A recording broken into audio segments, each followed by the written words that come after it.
before or go along with things, or even hide the ugliness of your life because now you're thinking of them as a potential mate.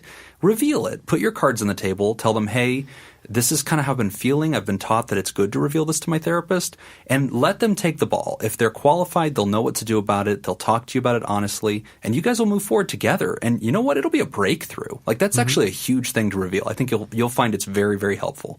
Right. I think there can be circumstances in which it can slow down the progress towards your therapeutic goals, the things that you're trying to accomplish. If it's not addressed, then you can find yourself kind of in this stalemate and becoming stagnant and not really moving forward in therapy. Yes. There have even been circumstances that I've heard of, where people will cease sessions with that particular therapist, go to a different therapist, work on those transference issues, and then go back. Yeah, and so we got to put that out there too, because she did ask, is this going to ruin the relationship? I don't think that's the most likely thing that will happen. And it is also possible that when she talks to her colleague about what she thinks she should do, she may decide that she's not a good fit for you because whatever chemistry has happened is now an obstacle to what you came in to work on. Let's say you came in there to work on anxiety.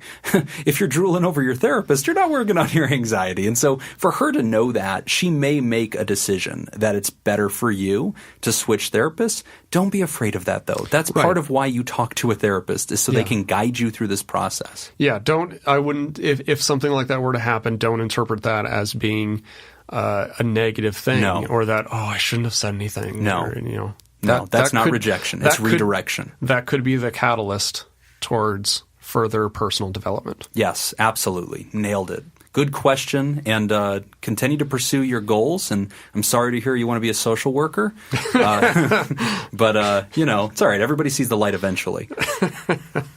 It's the way to go. You're doing the right thing. All right.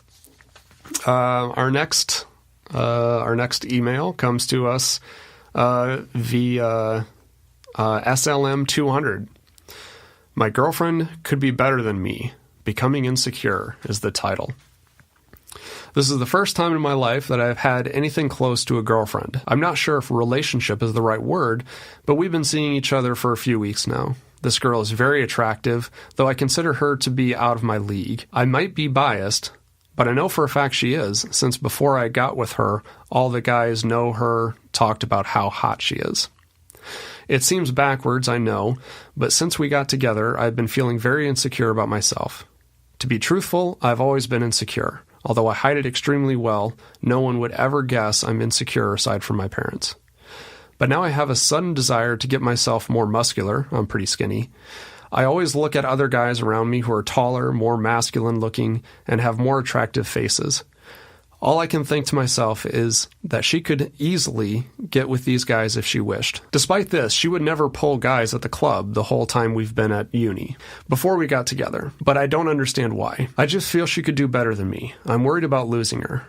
At university, she has plenty of choice. I would never tell her these things, nor am I going to become an obsessive guy constantly worrying about what his girlfriend is up to. I don't know. I'm just ranting, I guess. Has anyone ever felt like this in a relationship? Great question. So, as a guy who has dated exclusively outside of his own league, I feel like I have a lot to offer here. Well, what do you got to offer on this one, Nick? No, it's funny because as I heard that, I was thinking, yeah, join the club, man. I want to say a solid 80% of men are sitting around thinking this exact thing. Oh, absolutely. Solidly 80%. Now, I say that as a joke. And the reason I want to clarify that is because my serious advice on this is going to completely go against everything that I just said. And that is this. The way I looked at this situation is it's kind of like if you were selling your house, what is your house valued at? Not sentimentally, financially, what is your house valued at? Right. It's valued at whatever somebody would pay for it. Right. So if we take that same philosophy and apply that to dating, it's impossible to date outside your league. Right.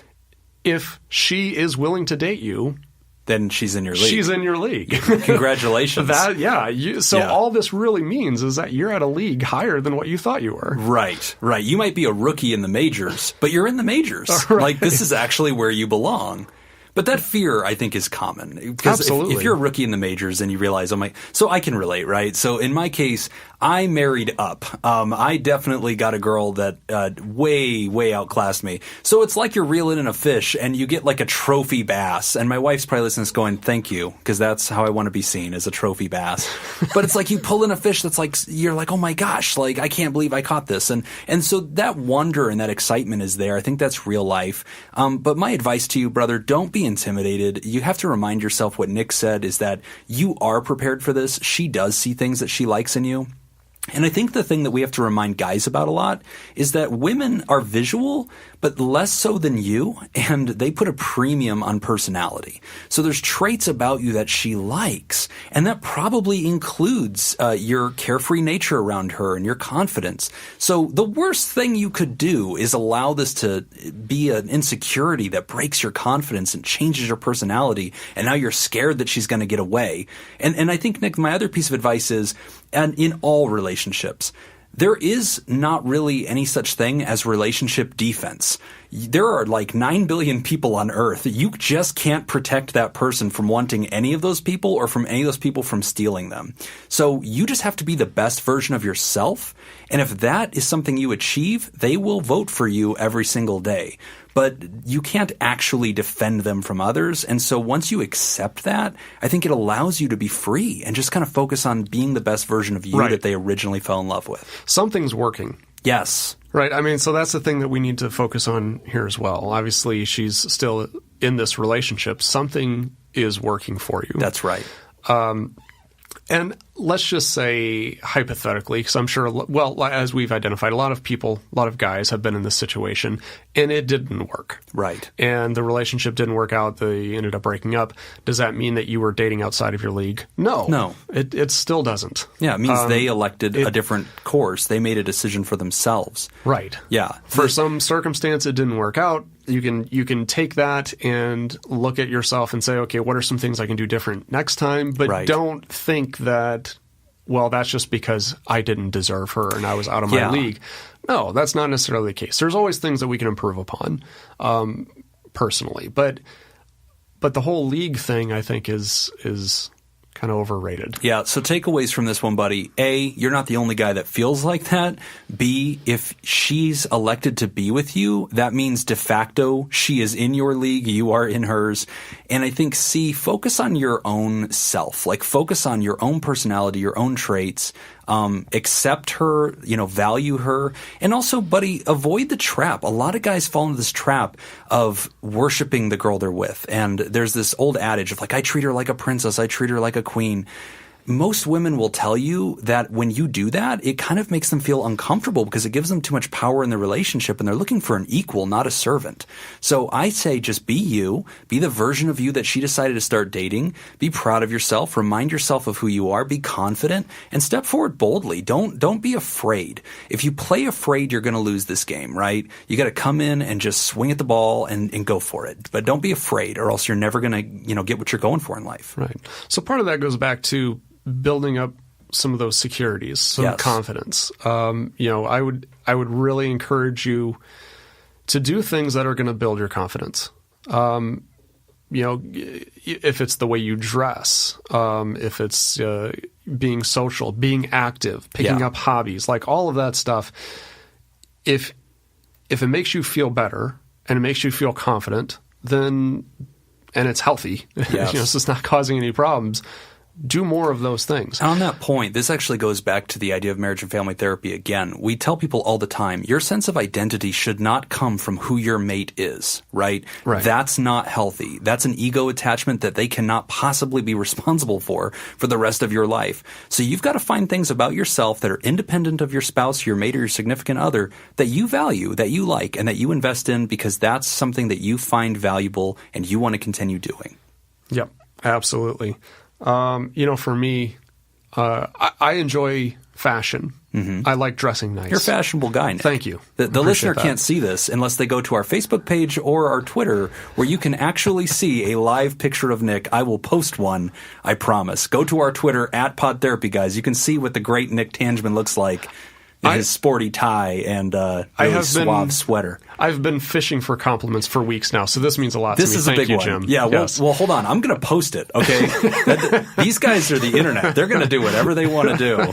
There's no promises, buddy. But the whole reason why I really kind of got into that is because I don't dress nice for other people. I dress nice because I feel good. Yeah. When I dress nice, I feel confident. Right. I feel secure. It makes me feel good. Right. That's the whole reason why I do this. So whatever those things are for you, like I said, if that's hobbies, if that's, dressing nice or whatever makes you feel secure is going to help in this relationship, because you're going to start to realize, no, this is my league. I deserve to be up here. I deserve to be dating this wonderful woman. That's right. And see her for who she is and not for her ranking. A lot of guys make that mistake too, is they have this ranking system where they give numbers to women or they see them as a trophy. We call that objectifying. Don't do that. She's a human. She has a name. She likes you. And your relationship is its own existing thing. And I don't think that it has anything to do with your ranking systems. That's not a real thing. You're imposing that into a real organic relationship. Just be real, man. Be present. It's all going to come together. Absolutely. All right, Nick, so this next one is actually very much in your wheelhouse. It has to do with addiction. The question comes from Reddit, and here's what it says. I'm 2.5 years clean and just found out I need my wisdom teeth removed. The anesthetic and painkillers feel like a relapse to me, and I don't know how to proceed since I need them removed one way or another. Any suggestions, opinions would really help. What do you think, Nick? Okay, well, very common. This happens a lot. Yeah. And it is, it's a bit of a controversy, if you will, in the recovery community.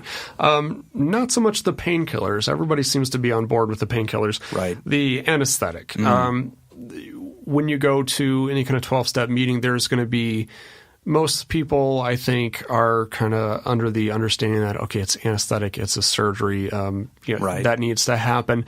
There are some really true hardcore folks who say no foreign substances whatsoever in your body. Bite a rag. Right, yeah. Bite a rag. Yeah. They're, I think, more of the minority in that particular thing. The anesthetic, to me, as an addiction specialist, doesn't really bother me. That's kind of part of the surgery. The painkillers I would be concerned with. Yes. It's going to be painful. We can expect that. Anticipate that. Right. Adjust your expectations appropriately.